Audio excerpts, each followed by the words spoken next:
Rabbi shrah li sadri wa yassir li amri wahlul 'uqdatam min lisani yafqahu qawli. Bapak Ibu yang dirahmati Allah, Ibu Bapak enten nggih ketinggal. Bapak Ibu yang dirahmati Allah, alhamdulillah kita bisa berjumpa lagi di masjid kita ini dalam rangka untuk menambah lagi ilmu agama kita, karena masih ada yang liburan nih. Maka materi ini santai banget, nanti materinya nggak usah yang berat-berat. Jadi kalau pun cepat materi antep gitu tentang akidah gitu. Tapi kalau tinggal sedikit gitu ya pun yang santai banget. Ini karena masih dalam lingkup Syawal ya, maka saya membahas sedikit tentang Syawal. Al-Imam Ibnu Katsir rahimahullah berkata, min sawabil hasanati al-hasanatu ba'da. Di antara tanda kebaikan seseorang setelah melaksanakan ibadah yang baik adalah keberlanjutan setelahnya. Artinya ketika ada orang yang kemarin puasa, maka selepas puasa ya harus melanjutkan kebaikan-kebaikan setelahnya. Jangan sampai terputus, jangan sampai enggak dilanjutkan. Sehingga para ulama membuat rumus, nek pengen tahu puasa kita itu diterima atau enggak ya setelahnya. Kalau setelahnya kita melanjutkan, insya Allah amal ibadah puasa jenengan dan segala macamnya itu diterima. Dan memang pada akhirnya yang namanya Ramadan itu bulan untuk kita berlatih untuk 11 bulan kemudian. Dan yang namanya iman itu disifati menurut pemahaman para ulama Ahlus Sunnah wal Jamaah, yazidu wa yanqus. Yazidu bitto'ah, naik dengan ketakwaan, dengan ketaatan. Wa yanqusu bil maksiyah, dan turun dengan kemaksiatan. Makanya fungsinya Ramadan itu naik kan, naik pol. Begitu sudah naik, ya kan ada potensi turun. Maka nanti harapannya pas ketemu Ramadan itu dinaikkan lagi. Dan itu latihannya tiap tahun sampai kita meninggal, selama kita sanggup. Artinya kalaupun kita nggak sanggup puasanya, kita kan tetap harus memuliakan bulannya. Berarti kita tetap sholat, tetap baca Quran dan seterusnya. Walaupun nggak sanggup puasa misalnya. Tentu nggak sanggup di sini yang ada dalam konteks memang punya udzur, bukan awalnya gede dhuwur, sehat, seger waras, mengira sanggup itu yang keliru gitu kan. Nah, maka BB dirahmati Allah Subhanahu wa taala. Saya punya teman itu habis Ramadan masuk kita kantor kan, ngantor ke Wali Kota Solo. Dan itu kita lewat Keraton Solo. Saat timur Keraton Solo itu kan ada pusat pendidikan topografi TNI. Dia bilang, aku pernah latihan di kelas kepemimpinan di situ sebulan. Nah, kita saja seorang karyawan itu kita kalau pengen di upgrade itu kita dikasih pelatihan sebulan, dan ilmu sebulan itu dipakai sampai pensiun. Tinggal nanti jabatannya pengen dinaikkan lagi ke level mana, nah itu pelatihannya mungkin ditambah dikit lah gitu. Tapi paling tidak pelatihan yang sudah dilakukan itu dipakai sampai pensiun. Nah, kenapa? Karena kerjaan di kantor ini kan monoton, mboten mawon. Tidak ada yang istilahnya ribun-ribun. Tapi kalau kita hidup, kita itu setiap hari akan bertemu dengan jin korin. Jadi Nabi mengabarkan kita itu dititipi satu jin namanya jin korin yang nemeni kita terus, bisiki kita terus, bodoh terus gitu kan. Maka jangan dipikir kalau udah ustaz terus kenakan itu bodoh. Sing dereng itu kepala sekolahnya mencabuli 22 santrinya anak SD. Coba. Artinya kan ustaz pun juga kalau enggak mawas diri, enggak hati-hati, bablas gitu kan. Dan itu yang dekat sini, sing ado-ado kan kathah to. Pesantren iki ngoten niku to. Maka ya itulah godaan syaitan itu luar biasa. Maka orang-orang kayak pendakwah, dai-dai saat itu mungkin kalau digoda kesyirikan mungkin dah gitu. Tapi godaannya yang kayak gitu, urusan seksual, urusan nafsu, birahi dan seterusnya. Oleh karena itu maka Bapak yang dirahmati oleh Allah, setiap kita itu punya godaannya masing-masing. Nah, Allah melatih kita di bulan Ramadan itu untuk kita menjaga diri selama 11 bulan setelahnya. Makanya Ibnu Katsir yang kemudian diikuti oleh para ulama itu membuat formulasi min sawabil hasanati al hasanatu ba'da. Tanda kebaikan seseorang, keberhasilan seseorang dalam beribadah itu setelahnya. Ada orang yang mau naik haji, sebelum naik haji dia pelit, baru nggak haji tambah pelit, insya Allah hajinya nggak mabrur. Nah, tapi kalau kemudian sebelum naik haji dia pelit, naik haji dia belajar untuk tidak pelit, habis naik haji dia menjadi orang yang paling lomo. Nah, itu pertanda hajinya haji yang baik. Makanya nanti ada orang yang naik haji itu kesana itu yang bawa tip pak, bawa tip, mau karaokean, mau biasanya ini Indonesia karaokean. Kalau saya cerita rencangnya tak kamar itu, yang mana rencangnya itu bapak saya gitu kan. Koncoku masa orang nunggu suara nanti dulu karaokean itu. Dan benar pulang munggah kaji loh, tetap lanjut itu, buatan kemudian berubah jadi gimana gitu.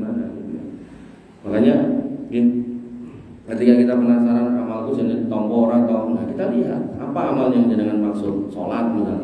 Sholat itu tombol orang atau enggak? Sholat itu kita gimana? Ada orang yang berangkat ke masjid niatnya nggak sholat, niatnya mau nyolong sendal ya ada, nyolong motor ada, nyolong motor infak ada, gitu. Maka orang-orang yang seperti itu tentu nggak akan mendapatkan apa-apa dari sholatnya, gitu. Sehingga jenengan akan lihat bagaimana dia kemudian dikenal sebagai orang yang sholat, tapi korupsi ya doyan, gitu kan. Nah, makanya ada tersangka korupsi itu Pak Hakim dari Kartosuro itu, wah itu terkenal royal. Jadi kalau misalnya orang ngasih proposal apapun dibantu. Apakah yang berbau keagamaan, kebudayaan, sosial, masyarakatan, pokoknya hadir selalu dia. Tapi ya duit hasil seperti itu. Nah, nggak tahu apakah dia nggak ngerti kalau itu salah. Harusnya ngerti seorang hakim itu. Hakim itu kan artinya orang dengan pemahaman hukum dengan level paling tinggi. Ya, itu benar ngerti. Umpama dia nggak ngerti hukum syariatnya, paling nggak hukum positif lah dia ngerti kalau itu nggak benar. Ya. Tapi ya tetap ditabrak. Ya. Makanya yang namanya syaitan itu memang benar ada walaupun kita nggak melihat, dan dia selalu menggoda menjerumuskan manusia, dan setiap manusia itu punya kelemahannya masing-masing. Nah, sehingga disitulah kemudian kita harus mawas diri. Makanya min sawabil hasanati al hasan itu ba'da, ini kita benar-benar perhatikan dengan sebenar-benarnya, jangan sampai kemudian kita luput. Sehingga pas Ramadan kemarin misal contohnya kita itu tarawih setiap malam. Mungkin baru Ramadan belas tahu. Namun baru Ramadan nenek tarawih mas. Tarawih itu kan sebenarnya sholat malam yang dimajukan. Karena formatnya adalah Ramadan, maka bisa maju setelah Isya. Maka disebut tarawih karena berjamaah. Dan di dalamnya setiap 4 rakaat kita istirahat. Nah, jadi sebenarnya sifat sholat tarawih itu harus lama. Nah, lama nanti dapat 4 rakaat kan capek, istirahat dulu, nanti lanjut lagi. Nah, maka disebutkan oleh Nabi SAW bahwasanya ahabul amal ila Allah adwamuha wa in qalla. Amal yang sangat dicintai Allah itu sedikit tapi ajeb. Artinya kan ketika misal kemarin ya tiap malam itu tarawih 11 rakaat. Niki bar Ramadan bukan berarti terus jenengan yo diminta untuk 11 rakaat terus mboten. Nek saged monggo. Tapi nek memang mungkin ndak bisa sanggup karena mungkin kerja capek ngantuk, mungkin yo nopolah gitu kan udur-udur yang bisa disampaikan.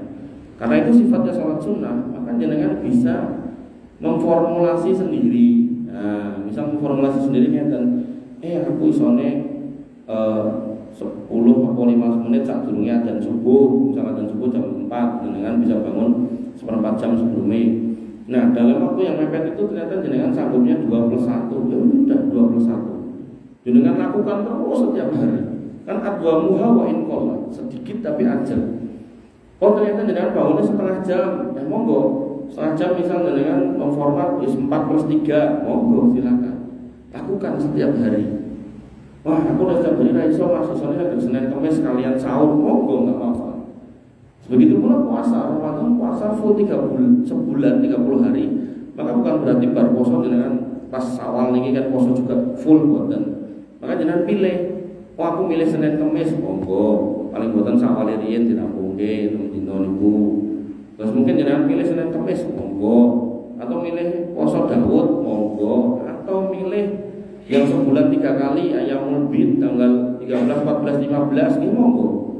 Maka pilihan-pilihan itulah yang kemudian dengan istiqomahkan, itulah yang dicintai oleh Allah.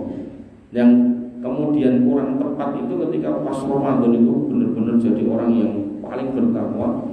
Poso sregep, ngaji sregep sekali bar Ramadan belas. Quran bahkan ditutup, boleh kresek, kali, leboke bufet, kunci ini gua itu. Boleh ini tahun ngarep. Nah, ini jelek kalau kayak gitu. Nah, termasuk sedekah, dengan pas poso kemarin kan dapat pembagian takjil kalau wah, piye carane digoleke duite ya. Nek ra enek ya dienekke gitu kan. Maka begitu lepas Ramadan jangan berhenti. Jangan berhenti untuk berbuat baik, jangan berhenti untuk bersedekah. Kalau kemarin misal sekali gawe takjil misal 300 400 nah niki mboten sekedar semonten misal sedina 10.000 buat kotak infak. Mboten napa. Ah pokoke Mas nggih 5.000 buat kotak infak.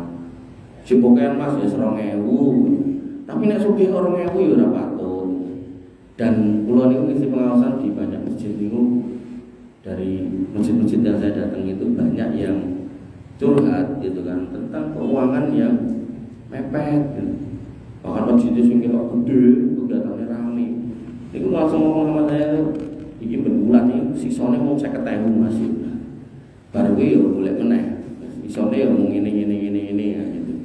Maka Bapak Ibu yang dirahmati oleh Allah Subhanahu wa taala, kebersamaan dengan ya dalam membersamai kebaikan yang ada di masjid itu harus dilanjutkan. Begitu pula baca Quran. Dan pas Ramadan baca Quran bisa sehari 1 juz. Baru Ramadan ki ampun Quran ditinggal setengah juz. Pokoknya Mas perapat, pokoknya Mas seperlima, pokoknya Mas sak lembar. Pokoknya Mas yo setengah lembar, setengah halaman. Pokoknya 5 ayat, 2 ayat wis terserah jenengan. Jenengan sing ngatur. Makanya Allah mengingatkan dalam Quran surat An-Nahl, wala takunu kalladziina qadat ghuslaha min ba'di quwwatin ankasa. Jangan kayak orang yang dari benang disusun, dipintal terus jadi kain. Kain ombo karo wis dadi diudah. Kan sok enten ngoten niku kresek niku enten benange jebul, jabul setunggal duduk seret. Akhirnya kreseknya jadi apa? Rusak ngoten niku. Nah, niku nek wong Jawa ngarane kurang gawean. Nah, maka Allah mengingatkan kita ketika kita sudah membangun kebiasaan di Ramadan terus kok bar Ramadan belas. Itu tuh diibaratkan kayak orang yang tadi membuat kain dari benang sehelai demi sehelai, begitu sudah jadi malah diudari. Makanya jenengan harus kemudian memeriksa metani lagi. Termasuk hal yang sering ditinggalkan oleh manusia khususnya kaum muslimin. Itu jelas-jelas pas Ramadan itu dikatakan man lam yada' qaula zur wal amali bih falillahi laisa lahu hajatan min ayyada'a ta'amahu wa syarabah. Barang siapa yang tidak meninggalkan perkataan dusta atau perbuatan dusta, maka Allah tidak butuh dengan perbuatan dia meninggalkan makan dan minum alias poso ini gak kanggo dengan artian pahalanya gak ada. Naik gugur kewajiban iya. Nah, orang beriman harus tahu kalau dia sudah latihan tuh sebulan untuk jujur, sebulan untuk tidak menipu orang, sebulan untuk tidak berkhianat. Nah, maka harusnya Ramadan harusnya ya dia jadi orang amanah, dia jadi orang yang tertib dalam memegang kewajiban yang dia pegang. Malah bukannya jadi orang amanah malah dicekel KPK gitu. Bukannya kemudian menjadi orang yang baik malah pakai seragam oranye gitu. Nah, maka itu potret bagaimana orang itu nggak memahami pelatihan yang Allah bikin setiap tahun ini. Tapi kalau dipahami dengan baik dan benar dan dimengerti dengan baik dan benar ya harusnya gitu kan. Harusnya dia tidak sampai pada level-level seperti itu. Wani bidin azan ya Allah wa iyyakum. Oleh karena itu maka Nabi SAW mengajarkan kepada kita qul amantu billah sumastaqim. Katakan aku beriman kepada Allah kemudian istiqomah. Nah, istiqomah tadi yang saya sebutkan yaitu adwamuha wa in qula. Istiqomah niku sekedhik mawon ning ajeg pun. Boten usah akeh-akeh moyo nganti kesel tapi akhirnya sebulan pisan. Yang penting sedikit ajeg. Jadi misalnya bisa 2 rakaat plus 1 setiap malam, monggo itu baik. Daripada sholat tahajud full 11 rakaat tapi mau awal bulan karena gaji tok, kan iku ora tahu. maka itu mboten sae. Oleh karena itu maka Bapak Ibu yang dirahmati oleh Allah Subhanahu wa taala, istiqomah itu perlu dipertahankan sampai kapan? Allah mengatakan dalam Quran surat Al-Hijr, hatta ya'tiyakal yakin, sampai datang keyakinan. Keyakinan itu nopo al-maut, sampai datang kematian, wafat. Sehingga kalau nek lempaknya tadi kalau bisa melihat semua jenjang usia, yang muda ada di sana, yang setengah muda ada, yang sudah nggak muda ya ada, gitu kan. Sehingga akhirnya kita jadi ngerti, mungkin umur kita sampai di sini bisa jadi, sampai di sana bisa jadi, mungkin ya sampai situ ya bisa jadi. Maka dari semua itu kita harus ngerti, nek kita itu yang diminta istiqomah sampai mati. Jadi jangan sampai kemudian aku sholat yang ya ini sampai enten biaya ini kurang mati ini protes kalau anak putu nih. Aku nanti bingung susah. Tapi pun tambah. Coba SD mati, SMP mati, SMA mati, lah kurang mati gitu. Nah, mangsanya niku mati niku sekeco, padahal orang yang kemudian Allah kasih tambah hidup 1 tahun dalam bab fadilah keutamaan Ramadan itu dimimpikan oleh Thalhah bin Ubaidillah. Beliau melihat temannya yang kemudian dikasih tambah hidup 1 tahun, meninggal sakit 1 tahun kemudian, dan ada temannya yang satunya itu mati syahid setahun sebelumnya. Itu ternyata dalam mimpinya itu yang masuk surga duluan temannya yang mati sakit setahun kemudian, mendahului temannya yang mati syahid setahun yang lalu. Dan ditanyakan kepada Rasulullah SAW, ya Rasul saya mimpi begini. Nabi mengatakan, bukankah temanmu ketemu Ramadan pisan? Bukankah temanmu sudah ketemu dengan sholat setahun 6.000 rakaat? Makanya dia masuk surga duluan. Sehingga panjenengan yang hari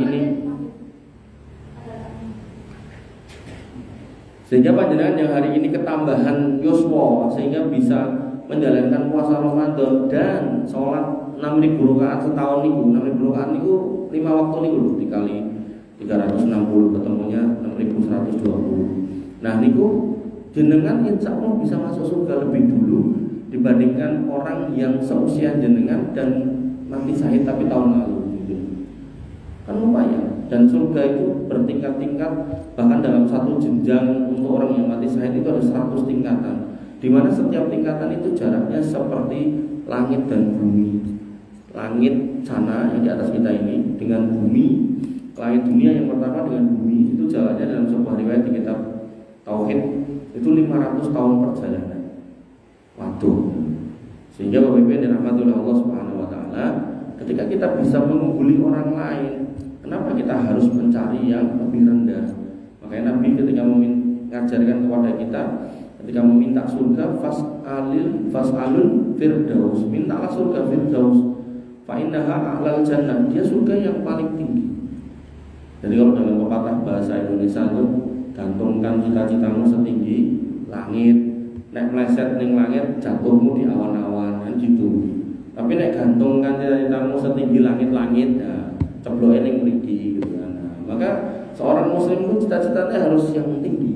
Jangan sampai kemudian cita-citanya mau saenengi, nek ndonga yo sak kenenge. Ya Allah, apalagi doa yang model kayak gini itu gak boleh. Ya Allah, masukkan saya ke dalam surga kalau Engkau menghendaki. Jangan masukkan saya ke dalam neraka kalau Engkau menghendaki. Ada bahasa Engkau menghendaki itu tenang. Jadi dalam minta kebaikan ini langsung aja minta. Allahumma inni as'alukal jannah wa a'udzubika minan nar. Jadi tidak boleh kemudian kalau Engkau menghendaki, tidak boleh. Karena nanti kalau udah ada peluang seperti itu, nanti kalau dapetnya yang jelek kan nanti malah gelo sendiri. Bapak Ibu yang dirahmati oleh Allah Subhanahu wa taala. Lalu ketika datang hari raya ya, Idul Fitri, Idul Adha, maka ucapan yang baik itu sebenarnya apa sih gitu kan. Nah, maka saya mencoba mencari, belum ketemu yang pas dalam artian ucapan Nabi kepada para sahabat sejauh yang saya pelajari. Nah, yang saya dapatkan adalah riwayat dari Jubair bin Nufair, seorang sahabat. Beliau berkata, "Qala kana ashabu Rasulillah sallallahu alaihi wasallam idzal taqaw yaumal 'id yaqulu ba'duhum li ba'din taqabbalallahu minna wa minka." Mereka para sahabat itu kalau ketemu satu sama lain, mereka mengucapkan taqabbalallahu minna wa minka.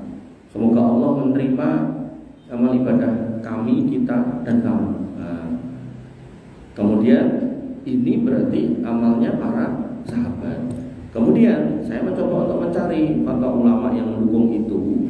Lalu kemudian saya dapatkan fatwa ulama Saudi Arabia, mufti Saudi Arabia pada zamannya. Jadi saya cenderung senang untuk mengambil fatwa ulama-ulama Saudi karena mereka, yang saya tahu ulama itu lebih hati-hati dibandingkan yang lain, kan? Lebih hati-hati dalam menyampaikan fatwa. Dan kalau ada yang keliru atau menyengaja keliru, nanti ulama yang lain itu mesti mengkritik, memberikan masukan, nasihat.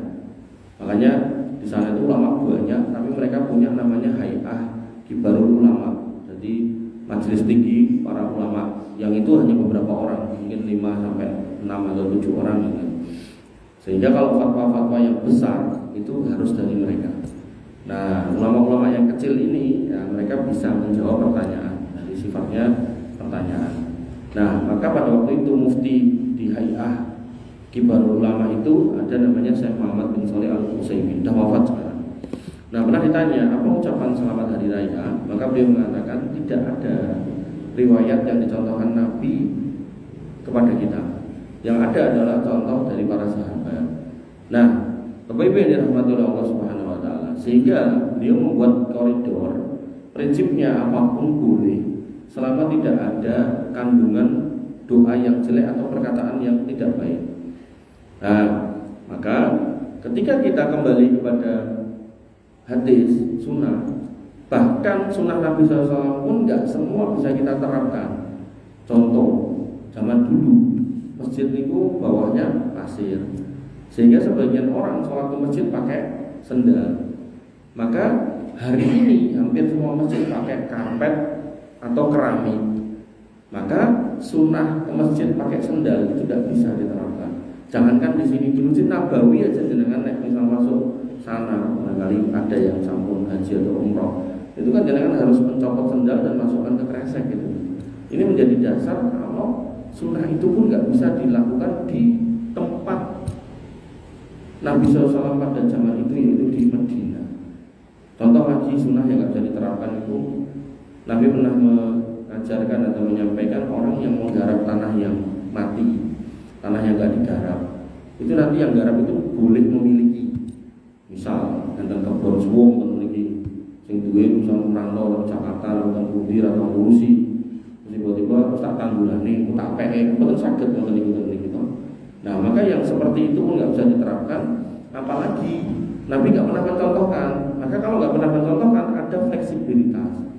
Sehingga saya Muhammad bin Shalih Al-Utsaimin ini ketika ditanya apa ucapan selamat hari raya sesama kaum muslimin, maka dia menjawab nggak ada, yang bakunya nggak ada, semua boleh selama di dalamnya ada kalimat-kalimat yang baik dan tidak terkandung perkataan yang jelek atau doa-doa yang jelek.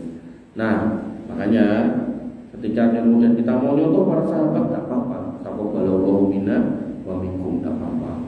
Tambahin orang Indonesia, tambahin taqabbal siyamana wa siyamakum, tak apa-apa. Nanti ada mulai tambahan qul amin wa antum bi khairin, tak apa-apa. Nah, orang Indonesia sudah puluhan tahun mempraktekkan apa? Minal aidin wa faizin, tidak apa-apa. Kemudian ditambah lagi mohon maaf lahir batin, tidak apa-apa. Kemudian ada juga tambahannya orang Jawa apa? Sugeng Riyadi, yang salah. Orang Indonesia nasional selamat hari raya Idul Fitri. Nah, mungkin boleh-boleh niku Idul Mubarak, tidak apa-apa. Maka apapun bentuk ucapannya tidak apa-apa. Jadi jangan sampai itu menjadikan sebab kita itu kemudian membenci saudara kita goro-goro. Keliru sih bener iki, tidak ada seperti itu. Nah, cuman catatannya ketika mengucapkan mohon maaf lahir batin, maka bukan berarti kemudian di situ utangnya menjadi lunas. Lahir batin yo Mas, bodoh-bodoh. Yes, utangnya lunas boten. Jadi lahir batin itu terucap untuk perkara-perkara yang memang difahami bersama. Ini maksudnya apa? Misal dulu ada permusuhan karena lok-lokan, itu selesai di situ.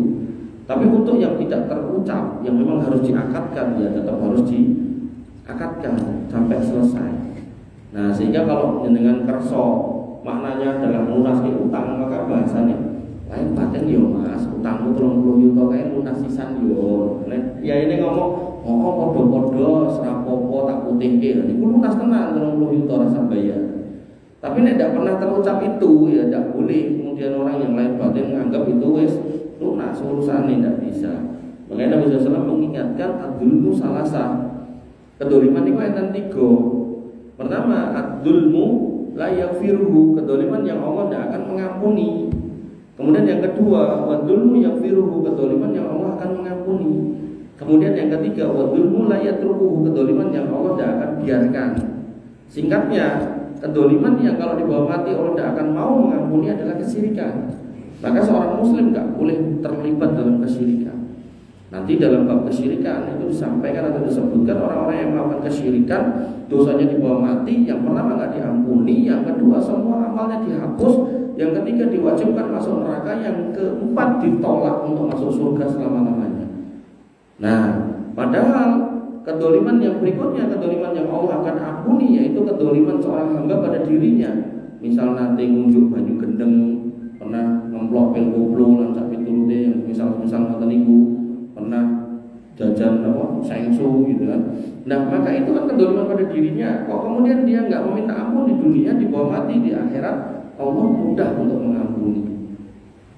Nah, tapi kalau sudah kesyirikan Allah tidak akan mengampuni. Nah, yang ketiga, gerian Pak. Ini buruan telepon.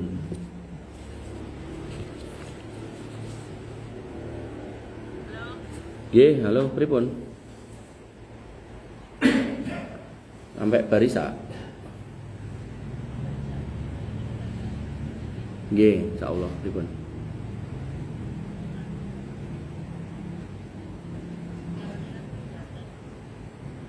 Maksudnya ngeterke jenengan yang jaten apa mapak jenengan ten jaten?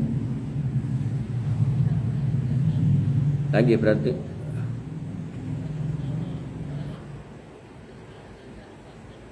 Oh, nggih. Berarti ki aku mapak ning jaten atau pripun? Oh, nggih. Oke. Sun. Ya. Salam. Apunten Pak, sembok kula. Nunggoni adik kula lahiran. Nah, kedoliman yang ketiga, kedoliman yang Allah tidak akan membiarkan. Nah, ini kedoliman seorang hamba kepada hamba yang lain. Nanti kalau kita mendolimi saudara kita, itu kalau nggak diselesaikan, nggak dijelaskan sampai clear selesai, maka itu akan dibawa sampai ke akhirat dan Allah tidak akan membiarkan. Jadi ampunan Allah pun juga tidak akan diberikan kalau tidak diselesaikan sesamanya. Nah, contohnya saya sudah singgung, yaitu matlul ghani dulmun. Orang yang punya duit ning megah bayar utang niku dolim. Kan kok enten tau yai diutang. Meh bayar jane duit. Ini terus dhek mikire ngene, tau bengkese engko nek dadi akeh hasile engko kan iso punya utang aku jek entuk turahan. Dia punya rumus gitu. Dalam diumpengke bukane dadi akeh malah entek kabeh gitu kan. Para malih nek rumus niku dienggo konteks perjudian. Jadi cak yuto diutang 500. Ini tak bayar 500, modalku gak 500. Kita nggone main sih malah entek kabeh gitu kan. Nah, maka orang yang seperti itu orang zalim. Nah, kalau utangnya enggak dilunasi ya tambah zalim. Padahal Nabi mengingatkan mobil khusus terkait dengan utang piutang khususnya. Nabi mengatakan nafsul mukmin mu'allaqatun bidaini hatta yudhanhu. Jiwa seseorang itu akan terikat tergantung pada utangnya sampai dilunasi. Dan satu ketika Nabi itu memandang ke langit kemudian mengatakan subhanallah wa nazzala minat tasjid. Maha suci Allah, barusan yang turun ini ancaman yang sangat keras.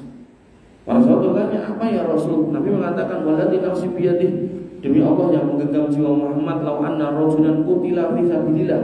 Kalau kiranya ada seorang laki-laki yang mati syahid di jalan Allah, summa uhiya, dihidupkan lagi, summa qutila ping loro matine, summa uhiya, dihidupkan yang kedua kali, summa qutila, mati yang ketiga dan matinya mati syahid, wa alaihi dain, kok dain duwe utang, madakhalal jannah hatta yudhan hudainu, maka dia tidak akan bisa masuk surga.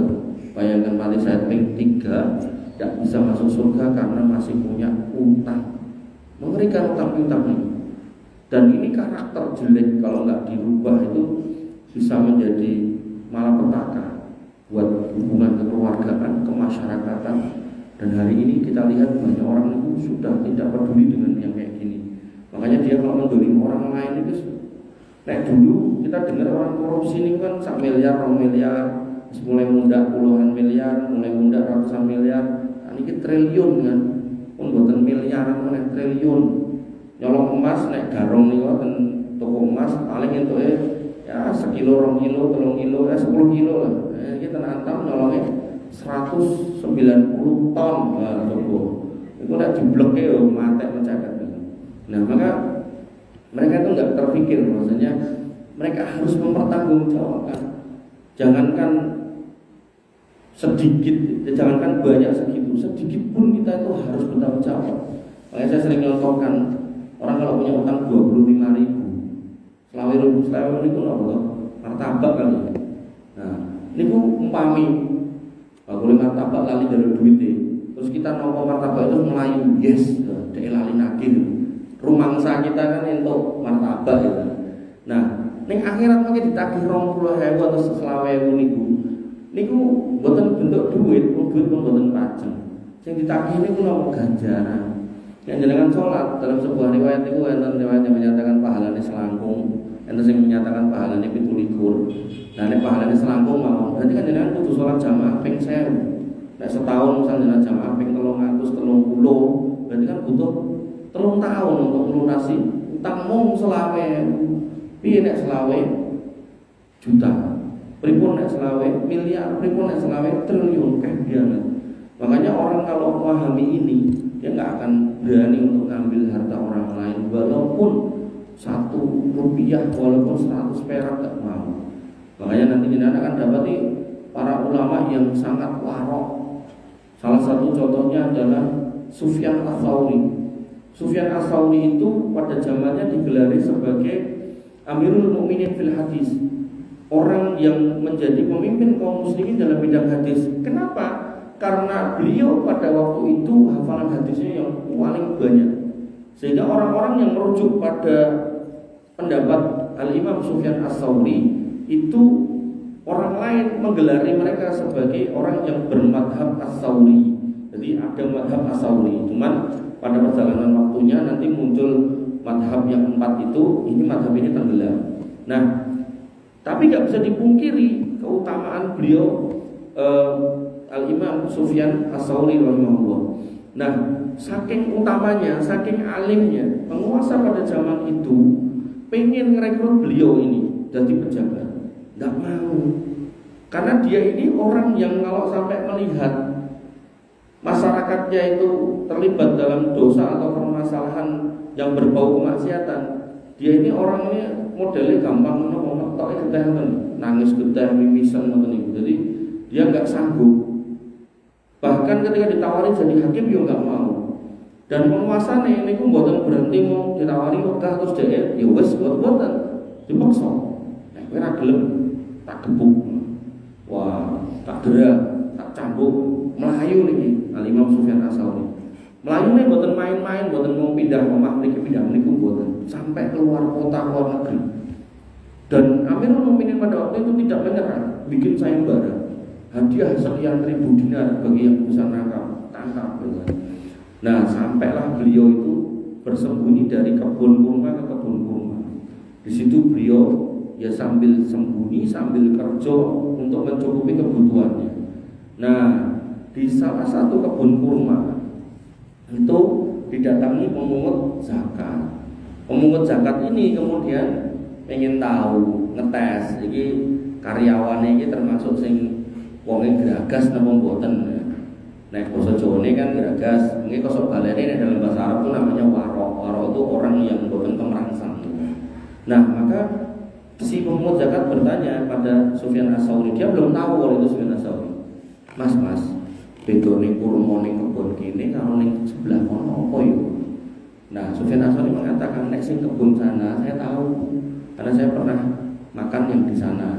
Tentu makan di sini maksudnya bukan nyolong, mesti yo nek minta yo beli. Nek di sini saya nggak tahu. Loh, kok iso kira ngerti? Nah, gue kerja ning kene kok gobrokan tak mirang-mirang garek nemplok apa bahasane ngono. Bener saya belum pernah merasakan. Jadi sampai kurma 1 biji pun dia nggak berani menelan kalau belum dapat izin dari juragan. Akhirnya ini karyawan pemungut zakat ini mencari bosnya dan melaporkan di kebun ini ada seorang karyawan yang menyatakan tidak pernah merasakan kurma di tempat itu. Wah, langsung itu pimpinannya langsung refleks. Saiki nek enek menungso kaya ngono kuwi, itu ndak lain ndak bukan pasti Sufyan As-Tsauri yang dicari oleh khalifah. Ayo gendang diparani dicekel gen awake dhewe entuk duit. Bapak Ibu dirahmati Allah Subhanahu wa taala. Inilah sosok yang hari ini perlu kita contoh. Makanya yang kita lihat, kita saksikan hari ini kan orang-orang yang tadi itu pemerangsang, gagal, beragas. Niatnya pengen jadi pejabat, begitu jadi piye carane mengeruk sebanyak-banyaknya. Kalau udah seperti itu nawaitunya, maka PR-nya akan banyak sekali. Bahkan kita tahu nih kan orang tuh makan aspal, makan pasir, makan. Saya pernah ngisi sawalan di satu kampung itu. Niku saya kenal lurah ya, tak WA. Lurah rene ono nek pengajian. Wah, aku rasa teko Mas. Oh, pun. Nah, terus kalau tekokan wargane. Iki kok lurah ra gelem teko nopo. Lah nek enten masalah apa? Masalah nopo? Niku lho, sampah niku lho. Lurah wis gak ngurusi, ngomongnya terserah kene DLH. Terus selama ini kita pun iuran 10.000. Ngono ya lurah njaluk 3.000. Nah, jadi duit sampah pun tak niki wis doyan gitu. Maka nek dulu kita ngerti ini kan mangan kabel, mangan tower, mangan emas, mangan pertalit gitu toh. Nah, sampah ya doyan tadi. Makanya mengerikan gitu orang-orang beragas ngoten niku.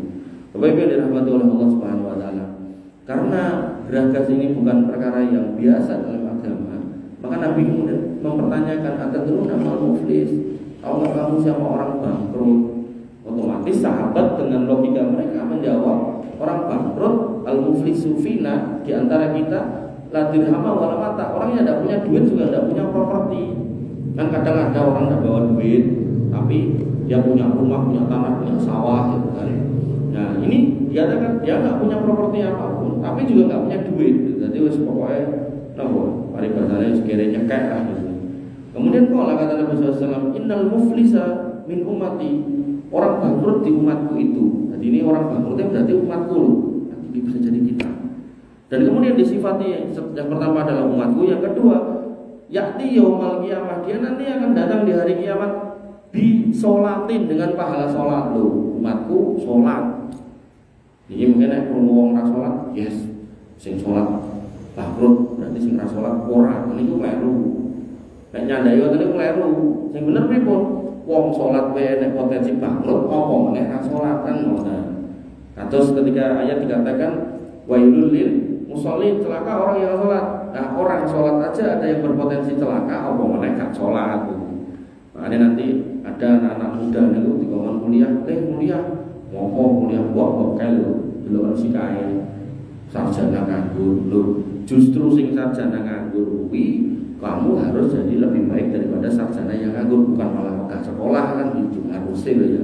Tapi kadang itu ya namanya setan tadi, mesti bisikinnya golek sing luwih elek. Wah, pun rampung nih. Lo tutup nggih tanggung nih. Singkat cerita, dia bawa pahala sholat, pahala puasa, pahala zakat. Kemudian dikatakan orang-orang yang didolimi, wakot sata mahada yang kayak ini dimaki, wakot koda mahada yang kayak ini dituduh, wakala malahada yang diambil hartanya tadi, termasuk sing dikorupsi tadi, wasafakada bahada bahkan yang ditumpahkan darahnya, kemudian wadoro bahada yang pernah dipukulinya, kemudian didatangkan. Begitu sudah ngantri kebaikan si umatku yang sholat, yang puasa, yang bayar zakat, mungkin dia haji, umrah dan seterusnya, pahalanya diambil, dikasihkan. Pahalanya habis, sing antri banyak karena sing didolimi nggak cuma satu tapi jutaan orang. Kasus pertalit itu kan sing dolimi kan jutaan orang loh, nggak cuma si A si B loh. Semua orang sing beli pertama pada tahun 2018 sampai 2023 loh. Ya, termasuk saya juga. Nah, ibu yang kok melu ngantri gitu. Nah, kok kemudian kebaikan orang ini mau dikasih sudah habis, maka dosa-dosa kita itu diambil dikek dibrokin ini. Oleh karena itu maka penyucian jiwa itu banyak Pak. Ketika kita masih hidup kita diminta untuk istighfar, kemudian kita sholat, antara sholat dengan sholat menghapus dosa, antara haji dengan haji menghapus dosa, umrah dengan umrah menghapus dosa, Jumat dengan Jumat menghapus dosa, Senin Kamis dosa dihapuskan, sampai nanti di akhirat dosa kita juga akan dikurangi oleh orang-orang yang dolim tadi. Pramila Bapak Ibu yang dirahmati oleh Allah Subhanahu Wa Taala, ketika panjenengan mengharapkan keadilan